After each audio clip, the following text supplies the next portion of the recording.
Hello, everybody, and welcome to this edition of Macro Pro and Friends. Today, I am joined by Melissa Downing. How are you doing, Melissa? I'm doing well, Diane. Thank you so much for having us today. Oh, you're quite welcome. So can you tell us a little bit about the law firm and where it was and where it is now? Absolutely. We've been in the workers' compensation space for over 40 years. You may know us as Standard Rubens Thomas Kinsey or Grancell, Leibowitz, Standard Rubens Barnes, Thomas Kinsey back in the day. But after a few shareholders retired, we decided to revamp, rebrand, and come out better than ever as Thomas Kinsey LLP.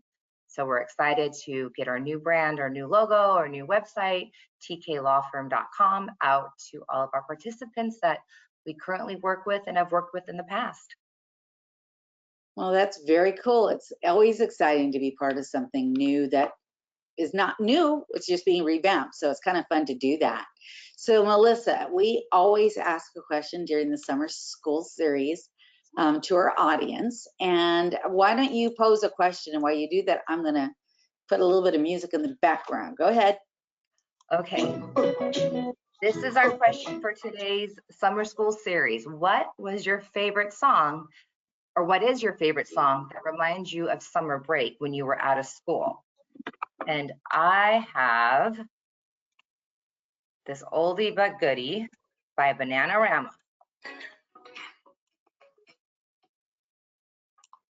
Oh, we can't hear it.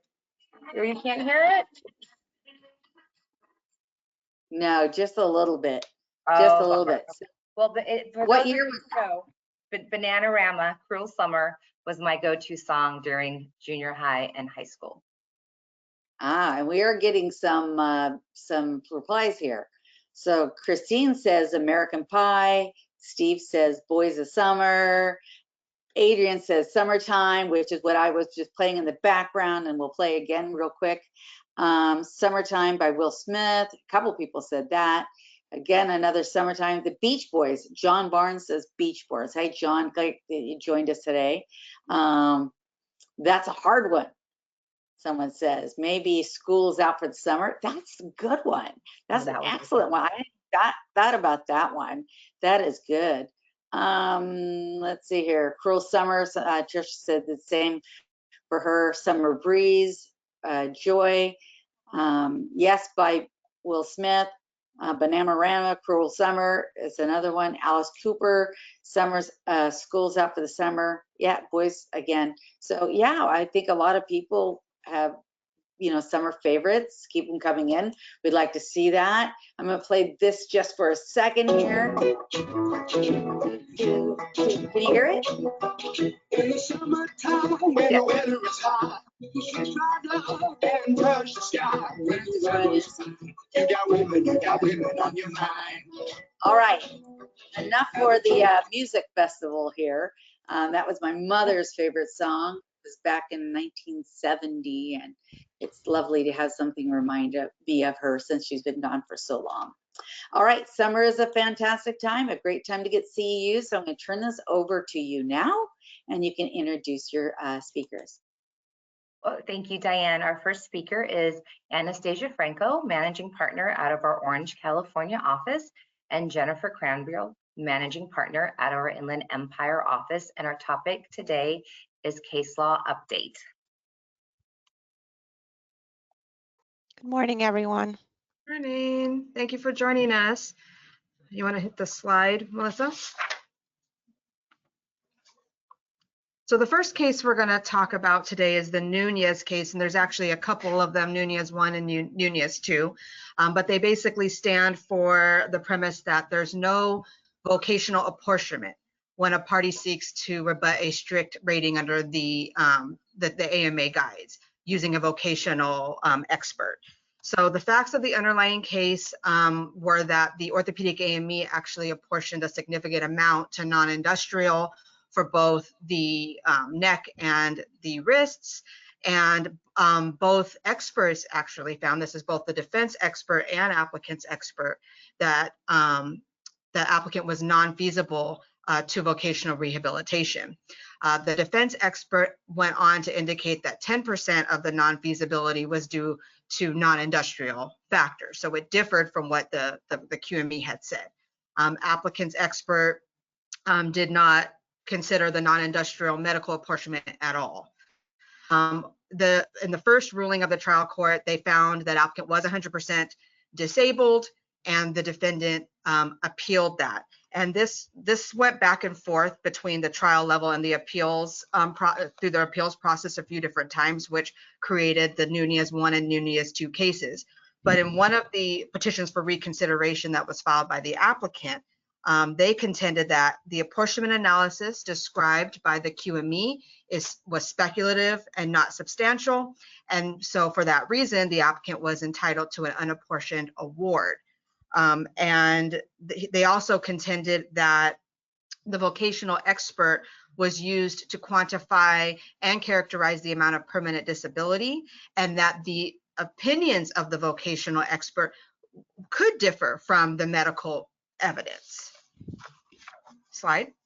Oh, real quick, Jennifer, if there are any questions, please put them in the question box and I'll monitor it during the presentation. Thank you. Next slide. So in the second Nunez case, the appeals board reiterated what's set forth in Labor Code section 4663, which requires that the reporting of a physician make apportionment determination and also prescribes the standard for apportionment. And that Labor Code section makes no statutory provision for vocational apportionment. They went on to indicate that the vocational evidence may be used to address issues relevant to the determination of the permanent disability, but that the vocational evidence must address medical apportionment and may not substitute its own vocational apportionment in the place of otherwise valid medical apportionment. So apportionment of permanent disability under Labor Code section 4663 authorizes and requires that apportionment determinations be made by evaluating physicians, not vocational experts. So in other words, an expert cannot offer a competing or alternative apportionment analysis that's inconsistent with what the medical evaluators on the case have found. Slide.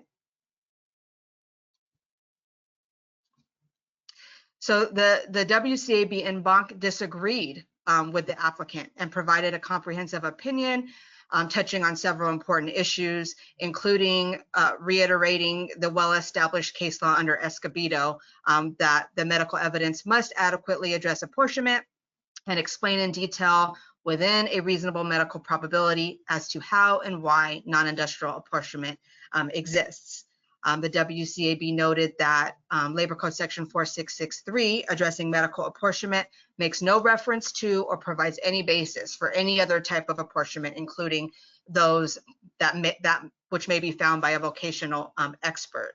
So in other words, vocational experts are bound by medical apportionment in their analysis, assuming that it's valid under the standards set forth in Escobedo. Slide. So just some practical tips and takeaways on this particular issue. First and foremost, and this goes for any case, ensure any non-industrial apportionment is supported and meets the Escobedo criteria. Beef up those QME reports if they're favorable in terms of apportionment to make sure that they're saying the how and why and that it holds up to judicial scrutiny in that regard. Ask the PQME to address the issue of whether the factors given rise to applicants' non-feasibility for vocational rehabilitation are identified by the vocational experts are subject to medical apportionment, or whether applicants' inability to participate in vocational training is attributable solely to the industrial conditions despite the apportionment. So the caveat here is even if there is valid non-industrial apportionment, if the vocational expert finds that the non-feasibility is due solely to the industrial components, then a finding of 100% disability, total disability is still permissible. So that's something that you definitely need to question the QMEs about to differentiate between those two. All vocational reports should be reviewed by the medical legal evaluators and vice versa. Medical apportionment does not automatically mean apportionment when it comes to 100% award. So you got to do your due diligence and go through all the motions with respect to your medical discovery. Okay, the next case is the early case. We're switching gears a bit from a medical standpoint to just a procedural issue. So this case invalidated the common practice of the WCAB to grant petitions for reconsideration for further study without first deciding whether reconsideration is warranted. In this particular case, the employer sought reconsideration of an order by the WCAB by the WCJ that granted applicant reimbursement for some self-procured medical and treatment. The board issued a grant for study order on June 29th, 2020, and that this ended up being a very common pattern as evidenced by over 500 other cases in which they did this. Bottom line was they were using the grant for study practice as basically just a way to get out of having to issue a decision within 60 days. The applicant had appealed to the District Court of Appeals via a writ, arguing that the grant for study practice was unauthorized and run around an extension of the 60 days that they're required to issue that decision. Next slide. So the board clarified that its grant for study procedure generally tries to identify significant cases or those requiring en banc review, and that they claimed that most petitions for reconsideration are decided within the 60 days. The District Court of Appeals, though, did respond and indicate that the board must comply with Labor Code Section 5908.5 when determining whether to grant or deny a petition for reconsideration. And those requirements is that they must be in writing, signed by the majority of the appeals board members, and shall state evidence relied upon and specify in details the reason for the decision. So the board must state in details the reason for its decision and the evidence supporting it. Those reasons must be based on grounds identified in 5903. Those grounds are what we use to file a petition for reconsideration. And it includes whether the judge acted within excess of its powers, whether there was fraud involved, whether the evidence justifies the findings of fact, whether there's new evidence that could not have been previously discovered, and also the assertion that a findings of fact does not support the order or the decision.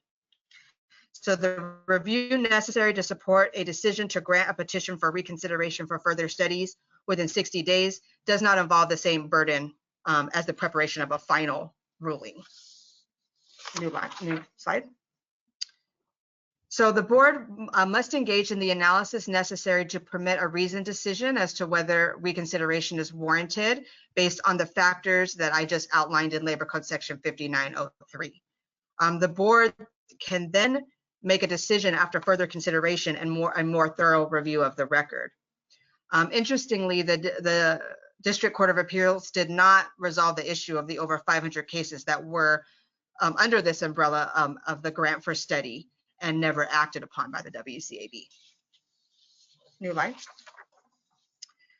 So the takeaway here is that the WCAB had to end its practice of granting petitions for reconsideration slowly for purposes of further study, unless there is a comprehensive explanation and not some cursory form explanation as they were doing. So per Labor Code Section 5909, if there's no action by the appeals board within 60 days, then the 45 days in which to file a writ commences immediately upon expiration of the 60 days. So that's a kind of a practical tip that if you have something that a petition for reconsideration has been filed on, to keep track of that time frame so you don't miss the time frame to file a writ if necessary.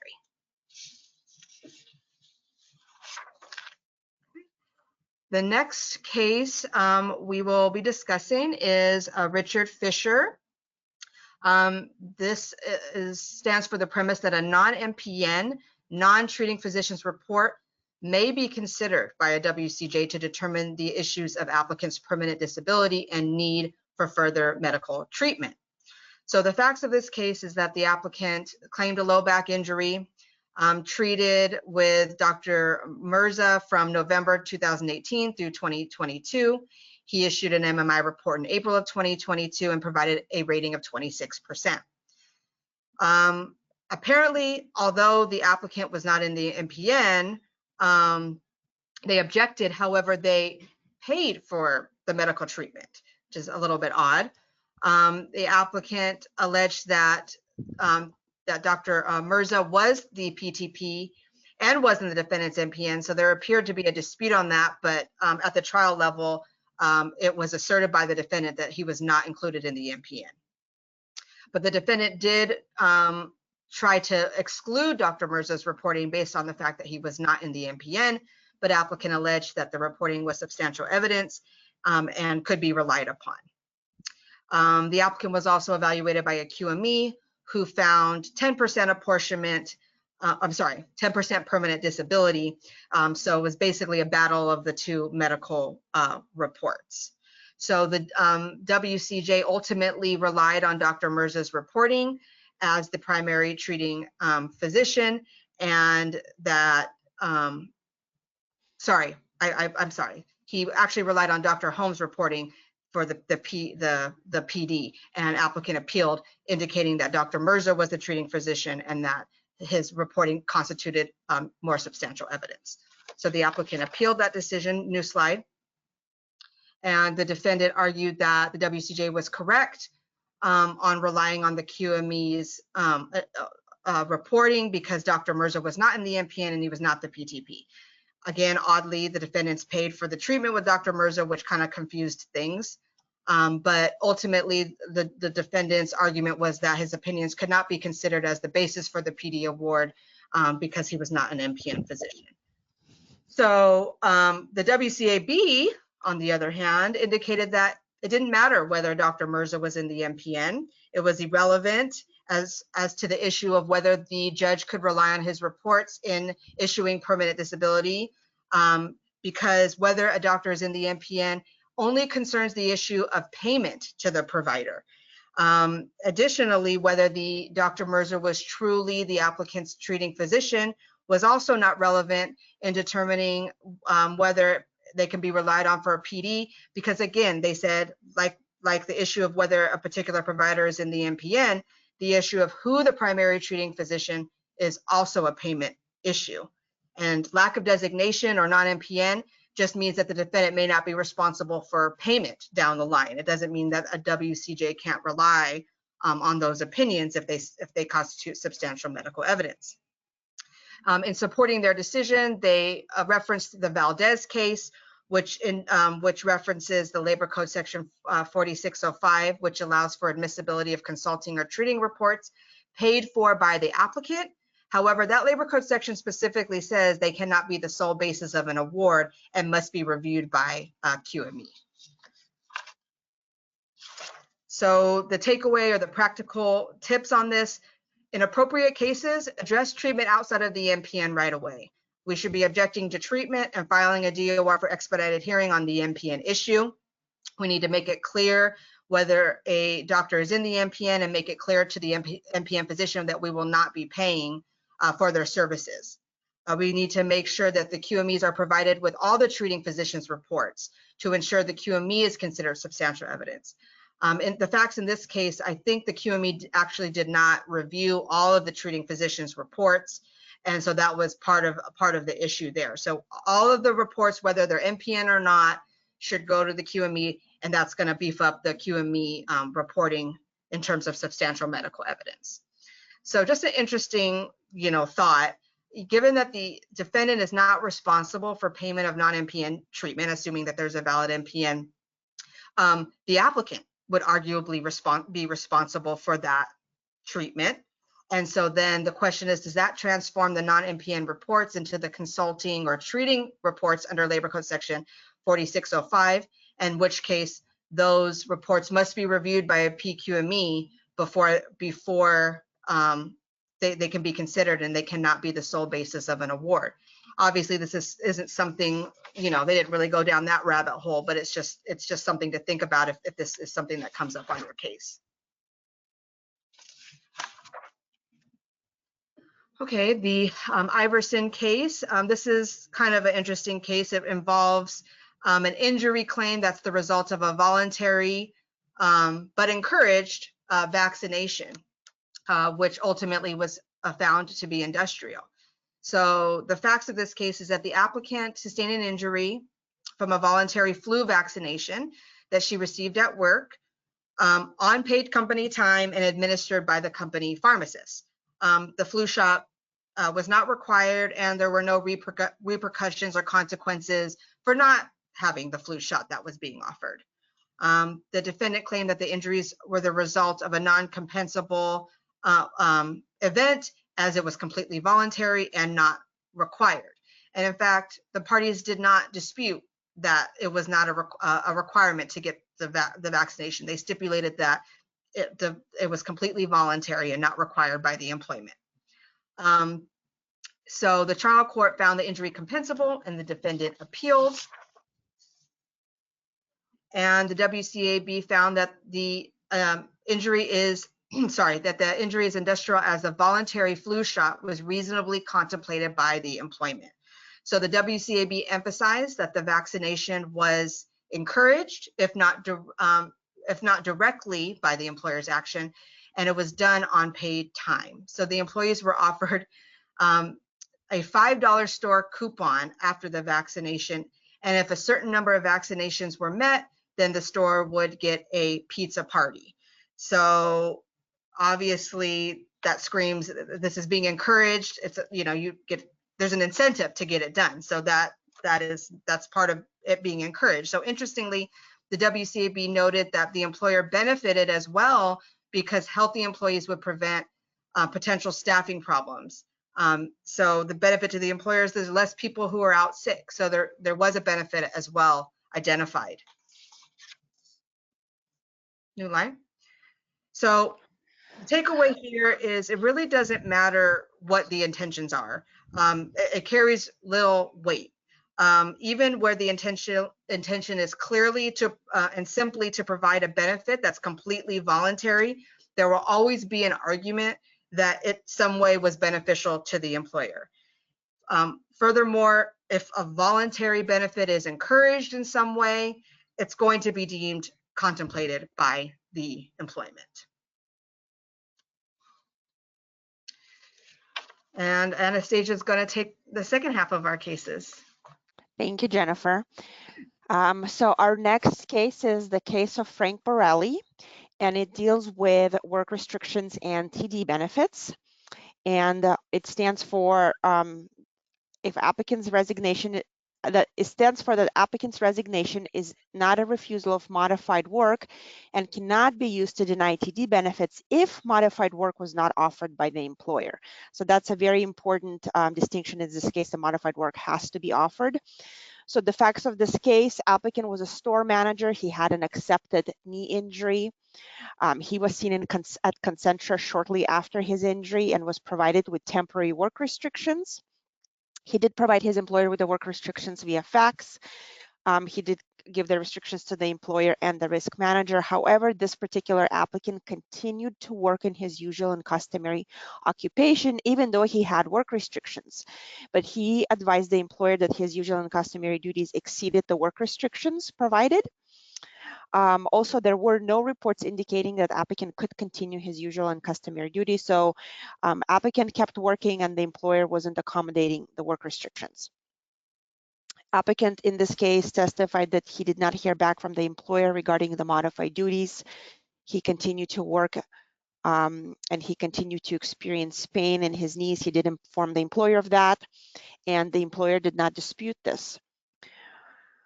Due to lack of any offers of modified work and applicant's ongoing complaints to the management about his pain, he felt that he had no choice but to quit his job because he could no longer do it because he wasn't being accommodated within the work restrictions.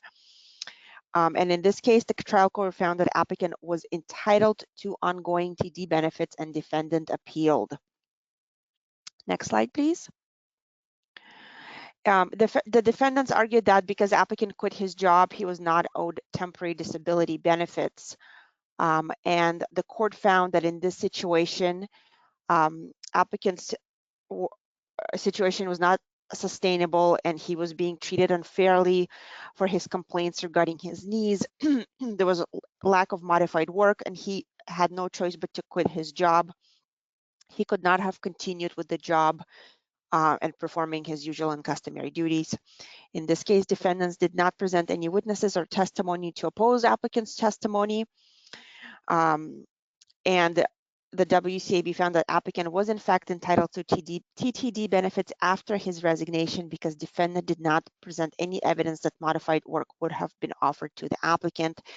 So the takeaway in this case, if the only medical evidence we have provide temporary work restrictions is not congenial to applicants' usual and customary work, we either need to secure an alternative medical evidence indicating that the applicant can perform his usual and customary duties and litigate that issue, or provide applicant with modified duties within the restrictions, or we have to pay TD. So in this case, if we had work restrictions by the PTP and they were not being accommodated, the next step should have been to send applicant to the PQME and see if maybe he's MMI or if he has any work restrictions per the PQME. Next slide. This case also deals with work restrictions, different fact pattern, and defendants have the burden to identify and offer physically appropriate, temporary, modified, or alternative work to be relieved of their liability to pay temporary disability benefits. In this case, applicant received a formal written offer for temporary modified duties from the employer, so she had work restrictions and employer offered temporary modified duties. The formal written offer stated that if the offer is not accepted within 30 days of the offer is deemed to be rejected by the employee.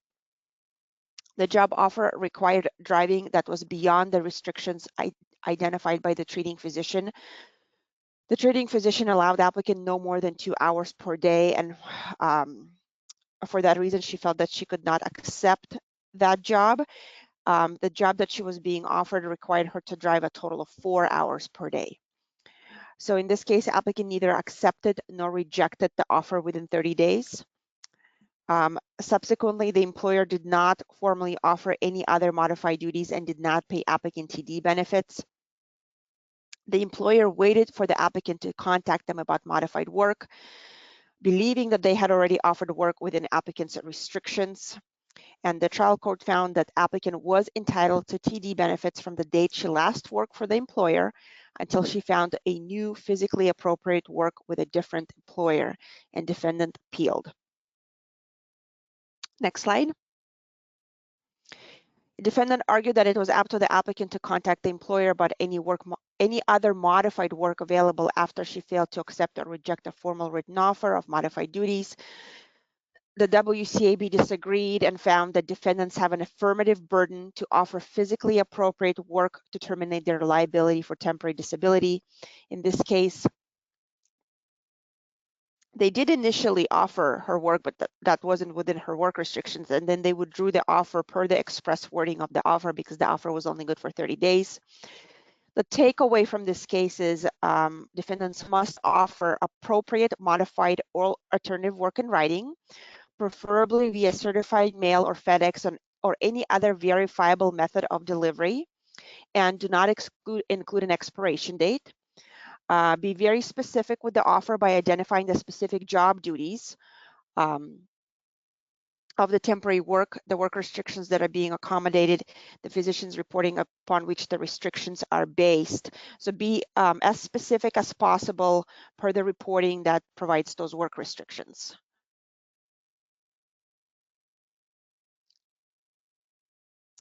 This case deals with conflicting opinions of two physicians. And relevant opinion of one physician, though inconsistent with other medical opinions, may constitute substantial evidence, and the appeals board may rely on the medical opinion of a single physician unless it is based on surmise, speculation, conjecture, or guess. So in this case, applicant claimed an injury in the head in the form of head contusion resulting in brain cancer while she was employed by defendant. Applicant had undergone treatment with various physicians, including a neurosurgeon, Dr. Santiago.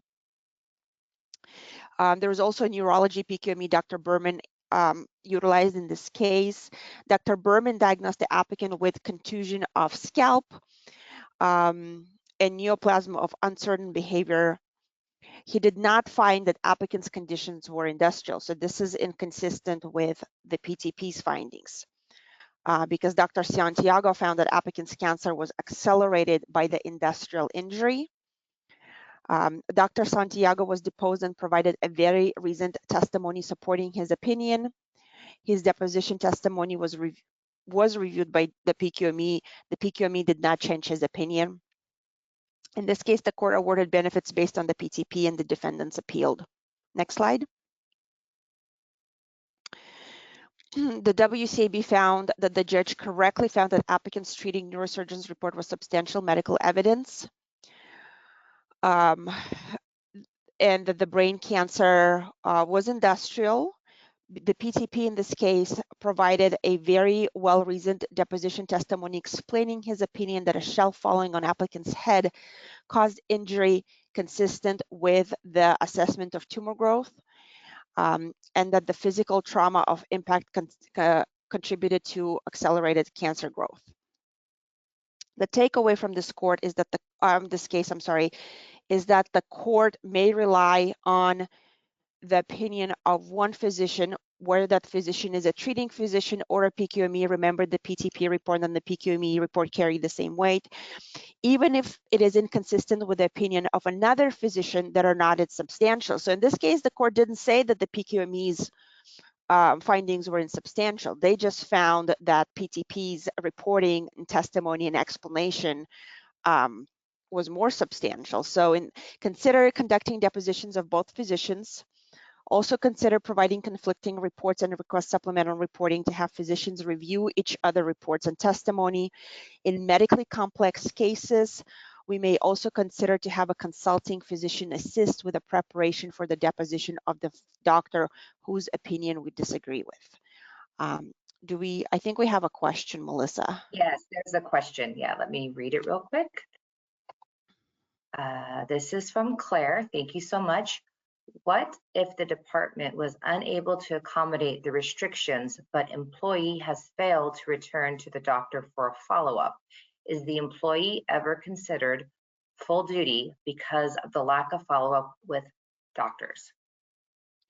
I don't think the employee would ever be considered full duty. I think if there's a significant amount of time between the last evaluation providing work restrictions and the next evaluation, then you can issue a notice of delay to terminate TD and then terminate TD, but applicant would never be considered full duty.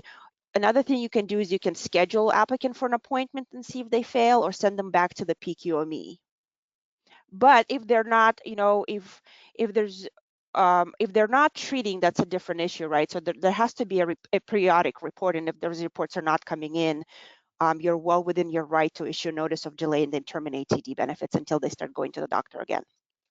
Yeah, I think it's two separate issues, the work restrictions versus not following up with treatment, because it's every 45 days, right? They need an updated report addressing disability status. So I agree to issue a notice of intent, because assuming the employer can't accommodate the restrictions, right? So I'm assuming we're paying TD at that point. And so, but if we're not getting the regular status reports addressing the disability status, we can do a notice of intent to terminate, like Anastasia said, and terminate TD that way. But it doesn't speak as to their work restrictions or ability to work. Yeah.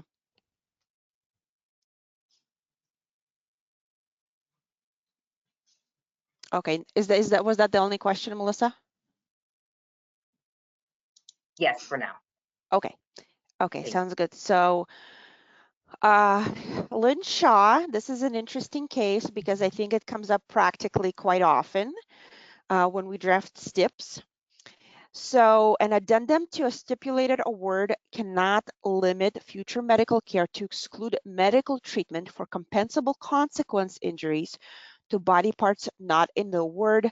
Subsequent requests for treatment for body parts not included in the award are subject to UR procedures. Next slide. In this case, applicant alleged that she needed medical treatment to the lower extremities as a compensable consequence of the industrial neck and wrists injury. So it's quite a stretch from neck and wrist to lower extremities, but I believe this was a medically complex case and she's had multiple surgeries. In this case, the parties initially entered into a stipulated award. In 2016, there was an addendum that stated this stipulated award specifically limits the defendant's liability for future medical care to only the body parts of psych, adjustment disorder, cervical spine, bilateral carpal tunnel syndrome post-release surgery. More than 5 years after the award, applicant's PTP issued an RFA requesting treatment for the knees and gait disorder. The PTP provided a supplemental report explaining his reasoning and finding of industrial causation to the lower extremities. There were notices of UR deferrals for the RFA from applicant's PTP requesting treatment for the lower extremities. The UR deferrals were served on the PTP and applicant's attorney. There's no proof that they were served on the applicant, so that's a little sub-issue in this case, the service of UR.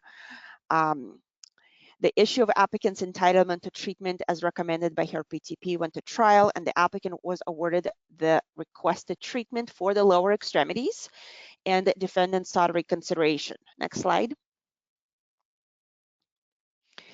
In this case, the defendant argued that based on the award, the party stipulation, and the PQME reporting, the initial PQME reporting, the requested treatment is not medically necessary on industrial basis. The issue of whether the requested treatment for lower extremities is medically necessary should be submitted to UR. And in this case, if there is a dispute regarding the causation of the additional body parts, the UR can be deferred, but everything has to be served on applicant's attorney and the doctor as well. And in this case, the applicant was not served. In the alternative, defendants argued that they should be allowed to obtain an updated PQME report to address allegations of compensable consequence. That's a valid argument, but I don't think in this case they did it right away. I think they just deferred UR and did nothing. And WCAB found that Section 4610 permits defendants to defer utilization review that when there's a dispute regarding the liability for injury or treatment. So it looks like they at least attempted to do that despite the proper service. The deferral has to be served on the injured worker in addition to the injured worker's attorney if the injured worker is represented, and in this case, the injured worker was not served. And future medical care in a stipulated award must always include future medical care for treatment that is found to be compensable consequence resulting from the original injury, original industrially injured body part, sorry. And this right cannot be negotiated away by the parties. Next slide. So I find this case interesting because when doing STIPs, we always try to draft very, very specific settlement documents and limit the body parts, and we list out what body parts are accepted, that applicants to seek treatment in the MPN for only those body parts. And I think it's still fine to do that if you can get those STIPs approved, but just know that 5 or 6 years down the line, if there's a compensable consequence injury to a body part that wasn't part of the STIP, that applicant may be entitled to treatment. If you're disputing whether that's industrial, defer UR, make sure everyone's served, and go back to the PQME right away to address whether or not those compensable consequence allegations are industrial or not. This case also deals with another issue that comes up quite frequently lately, is the panel dispute and the panel specialty issue. In this case, defendants have obtained an orthopedic PQME panel, and defendants served the panel upon applicant's attorney via fax and email. Defendants did not serve the full panel request documentation from the medical unit or the underlying documents used to request the panel. So an underlying document would be if it's a denied case and you're using that denial or a delay letter to request the panel, that's the underlying document. And then everything that you fill out when requesting a panel that, you know, that is produced with the panel has to be served on opposing party. In this case, applicant disputed the validity of the panel, indicating that it was served via fax and not by mail, and that applicant wanted a chiropractic panel. I don't know that service by fax is invalid. I don't know that they won on that argument, but they were going after a chiro panel in this case, and their underlying panel was an orthopedic surgery. The trial court, go back please, Melissa. The trial court found that the panel was valid, and that applicant was therefore required to present to an orthopedic PQME evaluation, and of course, applicant appealed. Next slide. In this case, applicant argued that the panel was invalid because it was not properly served upon applicant's attorney. They also argued that all the requested documents, including the online request and the panel list and all the supporting documents, were not served within 1 working day after generating the panel list. The WCAB found that the panel was in fact invalid. The WCAB stated that providing only the panel list, the defendants failed to serve applicant's attorney with the remaining documents required, namely the paper copy of the online paper request, panel request, and supporting documentation. And the WCAB noted that in circumstances such as this, where a party has failed to comply with the required rules of service for panel requests and omitted required documents, the panel was not proper. Next slide.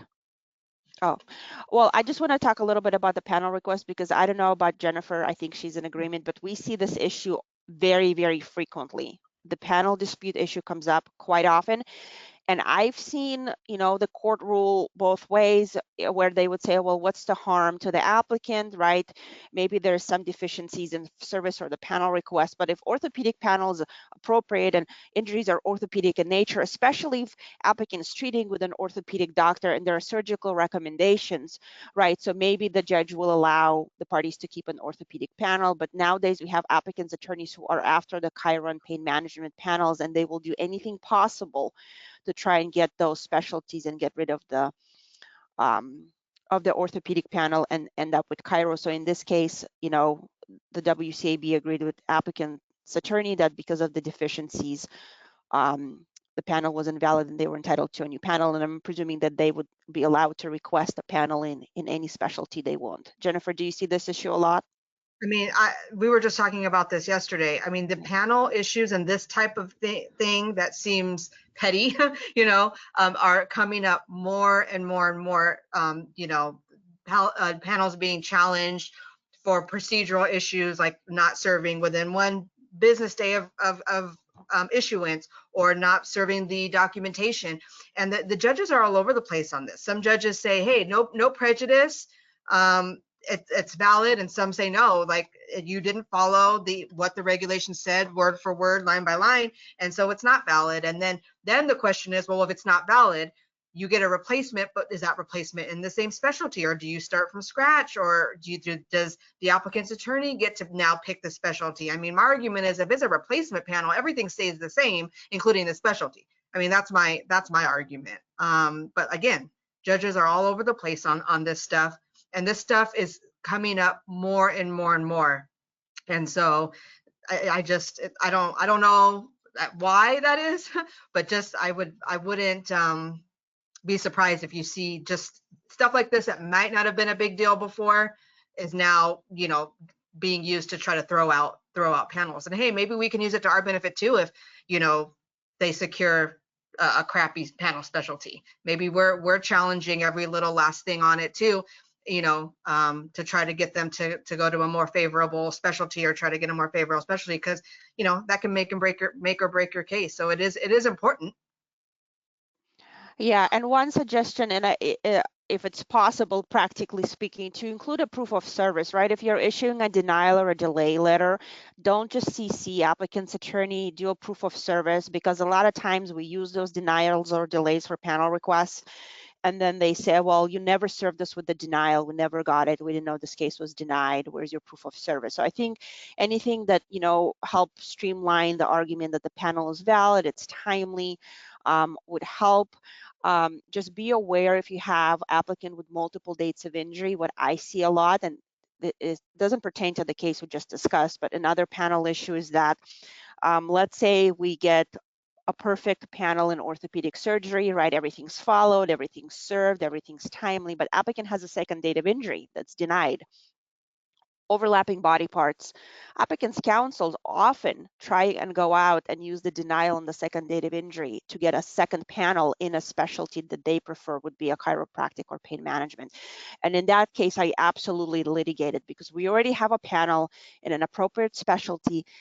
The PQME must address all dates of injury that exist at the time of evaluation. And if those dates of injury exist at the time of the evaluation, they must be addressed. And then there's no need for an additional panel in a separate specialty unless your QME in orthopedic surgery says there is need for an additional panel. So I've been successful in that argument. There's a couple questions. Anastasia, we have a question. Okay. So I'm going to read that to you. Can we request a second PQME if the first one's report was incorrect and they still have not sent an updated full report? No, I think you'd have to go back to the same QME. You can, okay, technically speaking, you can go through the process and request a panel, but whether that panel is valid and whether that doctor should be evaluating that applicant is a different question. So if both dates of injury exist at the time of the initial evaluation with the initial PQME, that's your PQME. Unless you can disqualify them for other reasons, like they're not issuing a report or they're not available or there's bias, you can get a replacement panel, but you can't get an additional. There's procedures for that, to go through if there's not timely, or to strike a report for various reasons, not being substantial evidence, or like Anastasia said, bias and that kind of thing. But there's a procedure. The online system will allow you to get a second panel. So that's not the problem. It's not going to preclude you if you have a different claim number, different date of injury, but then you're just going to get a challenge on that second panel if it's an overlapping specialty with that initial panel. I hope that answers the question. Yeah. Or you can agree with applicant's counsel. You can agree with applicant's counsel if they're reasonable, and it's mutually beneficial for both parties to move the case along to get maybe go to a reasonable AME, right? You don't have to stay within the panel process. If you have a QME that's not complying or issuing reports, and you can agree on a reasonable AME to move that along, you can do that. And the other person's question, they said, never mind, she just answered the question. It was on whether or not they can dispute AA's chiro panel. So the chiropractic panel, can they dispute that? If you have basis to dispute, then you always look at did they follow the process. And I find that applicants' attorneys are not very good at requesting panels. There's usually always a mistake in their panel request or their service. So if you review the panel request carefully, make sure they put in the correct date of injury, make sure the claim number is correct, make sure they served everything, make sure it was on time. So there's always ways to dispute it. Thank you, ladies. Thank you. Here's Anastasia and Jennifer's contact information if you would have any further questions or would like to reach out to them. And then Diana, I'm going to kick it back over to you. Let me get your slide back on the screen.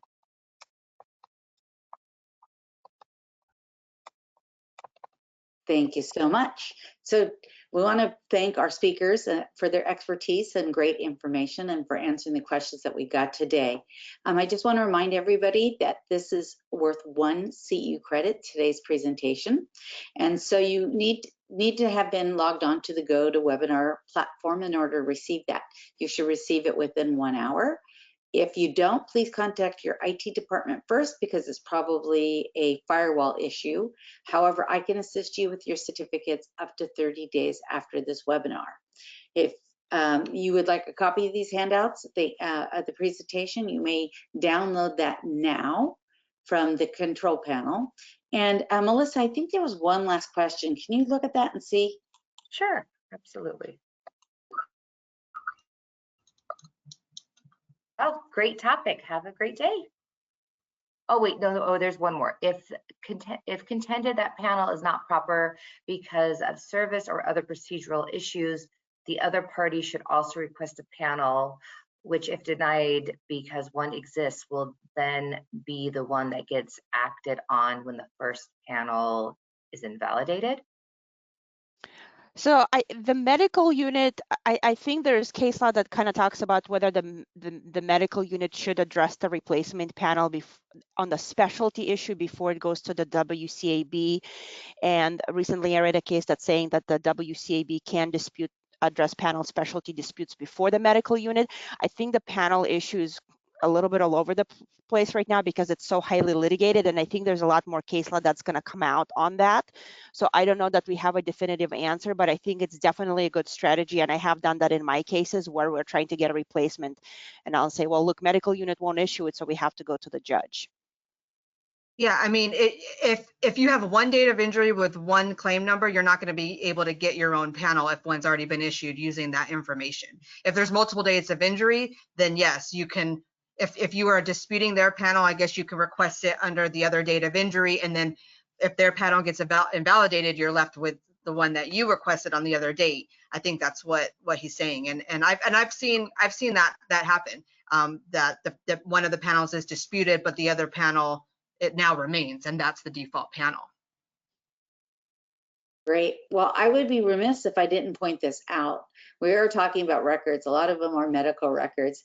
Macro Pro can get any type of records that you need at all. We're fantastic. We've been in business for 35 years, and we would love to be able to provide you the records to provide to these fine attorneys to go through and help you with your case. All right, everybody, until the next time, we want to say thank you for joining us. We do have another webinar tomorrow. It is going to be on the dueling copy services, as I'm calling it. We have the applicant side, members of the CCP, which is the Coalition of Professional Photocopiers, that are going to be talking about applicant bills and the procedures and laws and everything around that. And then in the afternoon, we're going to have a defense attorney that's going to talk about managing records expenses on the applicant side. So it'll be very interesting to hear both of those. If you have not yet registered for that, please do. Otherwise, we're going to send you off with a little bit of summertime music. We did see a few other people commenting on music, and I'd like to say a lot of those were really excellent, including there was Barefoot Blue Jeans by Jake Owens. We also had Walking on Sunshine, Long Hot Summer by Keith Urban. So we got some country people out there. I love that.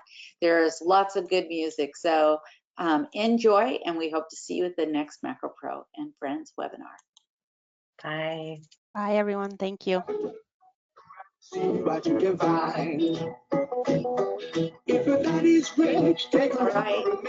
If your daddy's poor, just do what you feel. You guys have a fabulous day. Bye-bye now. Bye. Bye. When the sun goes down, you can make it through the really fine.